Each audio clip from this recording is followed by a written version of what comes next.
दोस्तों, मैं अमन कुमार अपने यूट्यूब चैनल पर आपका स्वागत करता हूं।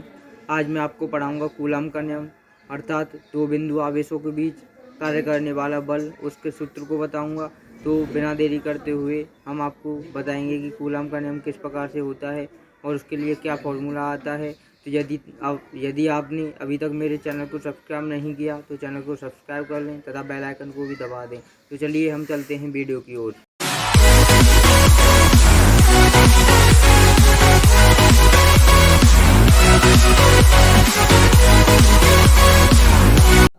तो चलिए दोस्तों, हम बिना देरी करते हुए आपको अब कूलॉम के नियम के विषय में बताएंगे कि कूलॉम का नियम किस प्रकार से लिखा जाता है, इसके लिए क्या स्टेटमेंट होता है और इसका फॉर्मूला क्या होता है।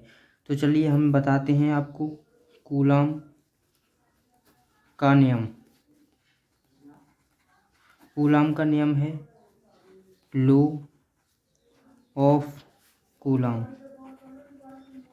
कूलॉम का नियम होता है। तो कूलॉम का नियम की परिभाषा हम किस प्रकार से बनाएंगे, तो इस नियम के अनुसार क्या होता है, इस नियम के अनुसार दो बिंदु आवेशों के बीच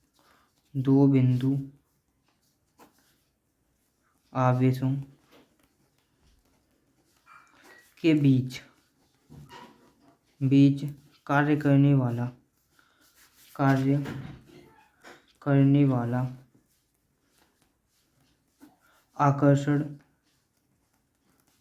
अथवा प्रतिकर्षण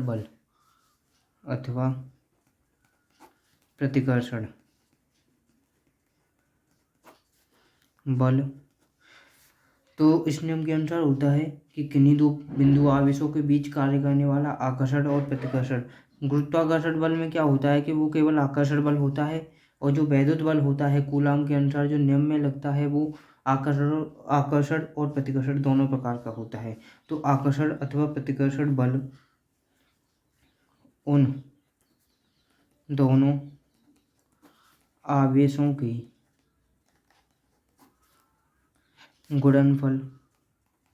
गुणनफल के अनुक्रमानुपाती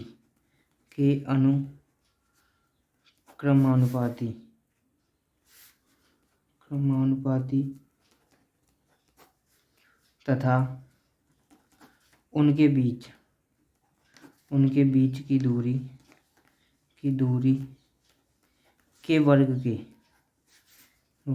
के व्युत्क्रमानुपाती होता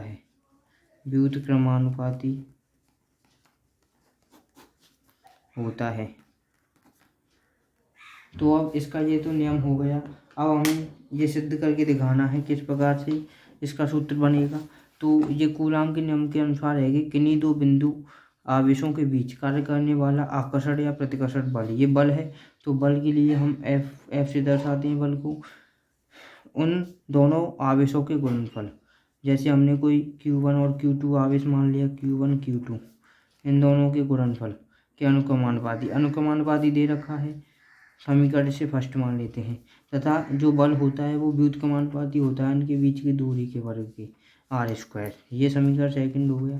तो जैसे मान लिया हमने ये Q1 है और ये Q2 आवेश है, तो इन दोनों के बीच हम जो r दूरी है, ये Q1 Q2 आवेश हैं, इनके बीच आकर्षण और प्रतिकर्षण दोनों प्रकार के बल कोई भी कार्य कर सकता है। तो ये एक्स्ट्रा नॉलेज है। तो इन दोनों को मिलाएंगे, F proportional Q1 Q2 upon r² हो जाएगा। इस प्रकार से बना हमारे पास। तो जब हम इस प्रोपोर्शनल को हटाएंगे तो यहाँ कांस्टेंट आएगा। तो यहाँ कांस्टेंट क्या आता है, F = 1/4πε0। ये कांस्टेंट होता है Q1 Q2 अपॉन r²। तो ये हमारे पास फॉर्मूला बन गया। अब इससे आगे क्या होता है कि जो 1/4πε0 है, इसे हम कांस्टेंट लिख देते हैं। कांस्टेंट हो गया, जैसे नियतांक हो जाएगा, ये नियतांक है,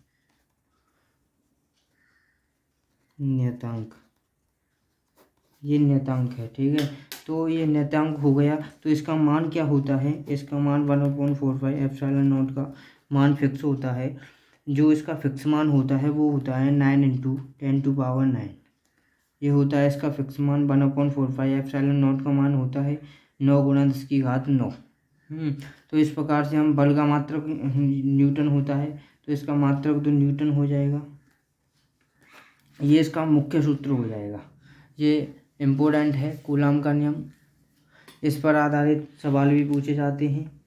और इसी प्रकार से ये कूलाम का नियम तो हमने आपको बता दिया। इससे अगली वीडियो में हम आपको बताएंगे वैद्युत क्षेत्र तथा उसकी क्या क्या विशेषताएं होती हैं। तो अब के लिए बस इतना ही। धन्यवाद।